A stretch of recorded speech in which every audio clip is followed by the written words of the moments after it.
back with Ryan Christopher, and we have a special guest for the beginning of this video on, oh my God, what happened to my face. But Sonia's with Cosmedix. She is the Director of Education and a wonderful person. How are you, my friend?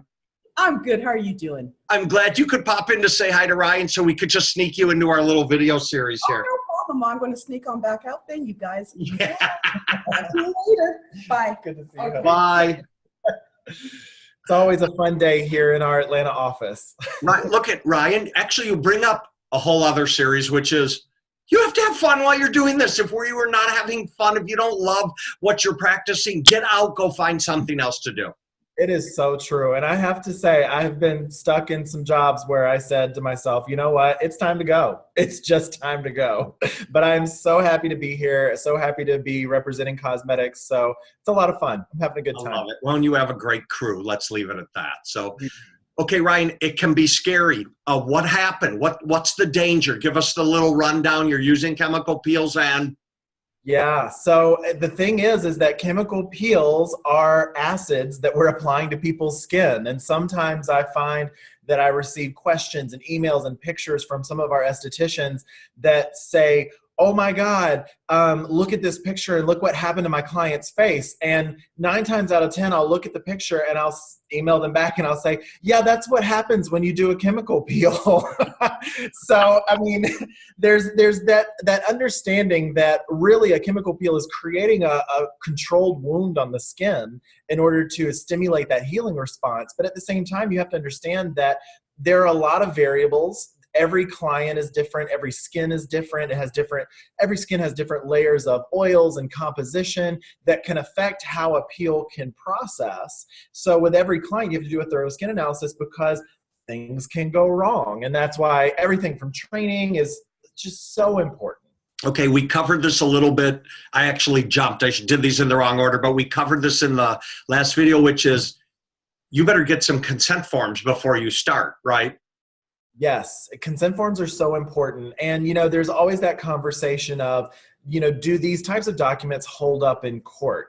And I don't think that that's a healthy question to ask. I think it's kind of a pointless question to ask. The question is that, you know, you want to have these documents in place to ensure that every single person on your staff is following the same protocol and communicating to your clients the same way. Because when we're doing these types of treatments, it's important to lay out all of the possibilities of things that may or may not happen whenever you're doing a service like this. And that way, at least your client is aware and they sign off saying, yes, you know, I understand and I confirm that I am voluntarily doing this service and signing up for this regardless of what may or may not happen. Right. And again, the explanation, yeah, you're going to turn red. Yeah, you're going to peel. That is the essence of what we're doing. All these things come out of the education part, which says, I understand what I'm doing to the skin, and then my client is going to understand it as well. So, okay, let's say something goes wrong or you're not clear. You got to stay calm. You can't get excited, right? How do you deal with that issue? That's the biggest thing is that you have to find that confidence in yourself as a practitioner in the treatment room, because the client is going to respond the way you are responding. So what I tell everyone is that when I'm in a treatment room and if I've applied a peel and I'm watching the skin very closely and I start to notice that the peel is starting to process a little bit deeper in certain areas of the face than I intended it to, and I check in with the client, we check for their level of tingling, their level of sensitivity. So if I apply a peel in my client's face, there's a certain area that's over processing, my client's saying, oh my God, this area is burning really bad. I can't tolerate it. It's really starting to hurt. Then you as a practitioner have to stay cool, calm, and collected. You have to say, okay, not a problem. Give me 1 minute. I'm just going to start to rinse and neutralize the peel. And so at that point, regardless of peel, for most peels, the best thing to do is just to start to rinse the face. Now, of course, depending on what peels you offer in your spa, I would always check with the manufacturer of those peels to ensure, because some certain peels, certain acids do require an actual ingredient to neutralize them. But alpha hydroxy acids, for example, will neutralize with water. So you can just start rinsing the face very calmly with cool water, but talk to the client, reassure them with a confident tone to say, okay, we're just going to start rinsing with cool water. This is going to deactivate the peel. You're going to continue to feel some tingling and some warmth, but don't worry, I'm just cooling it off. And you just continue to calm and speak confidently to them, and that will make a world of difference in how your client responds to you when they're starting to have that stimulus. Right. So there's two parts to the communication here. One, you have to feel confident that you know what you're, like when I've been to a good esthetician, their hands are, you read them through their hands, right? They're very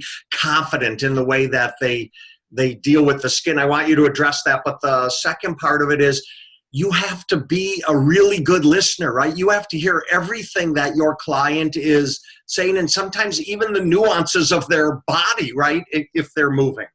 Yeah, you get a lot of personalities, right? And those personalities, some personalities actually match with the way their nerve endings respond. I find that over the years of doing chemical peels, that clients that tend to be very hyperactive people and they have like high energy and they come into the spa and they're like real bubbling and I have to try to like bring their energy level down, they actually tend to be more sensitized to the activity of the peel. So when I find somebody that's very hyperactive, I automatically know in my brain, okay, when I apply the peel, I'm going to say, now you're going to feel a lot of warmth and tingling, but that's completely normal because I know that they're going to experience that. Same thing with somebody who's hypervascular, and this is why skin analysis is so important. When I'm cleansing someone and I notice that they flush up a lot in the service, that means that they're a little bit more hypervascular, which also means that they're going to feel the burn or feel the tingle a lot more than somebody else. So when I go to apply the peel, I let them know, okay, now there's a chance you're going to feel some kind of intense warmth and tingling. That's completely normal, but I'm going to continue to check in with you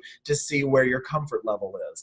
And just that type of confident communication, it lowers their stress level. It helps them to perform better in the treatment room as well.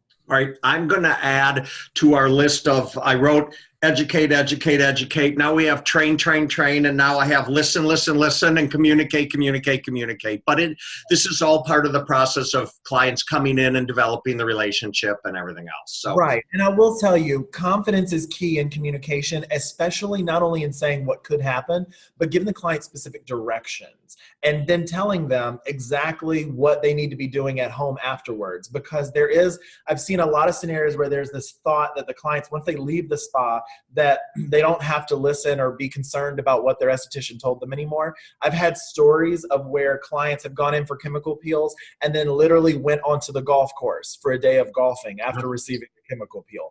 And you're like, for us in the industry, we're like, oh, I can't believe what an idiot. But, common sense is not common. And we have to make sure that it's a protocol that we're giving the client every single bit of direction saying, these are the products you need to be using at home for the next week after your peel to encourage the best recovery. This is what you don't need to do. For our brand, we created little post-peel cards that our spas can hand out that already have all that information for them. So that way we can help the spas standardize what the client's hearing whenever they come in for a chemical peel, regardless of technician. Yeah, that's a great idea. In fact, I was at a wine dinner last night for Duckhorn. They did an amazing job, but each wine they served, they had a communication card that talked about the wine and the terrier and all the different things that relate to it. So I love that. So speaking of cards and promotion, we're going to do step 4 on chemical peels. I want to talk about the marketing hype. I want to talk about white papers and scientific facts. So we'll come back and we'll do that together. Perfect. Looking forward to it. All right, Ryan. Always great being with you. Talk to you soon. Thanks, Allan. Bye.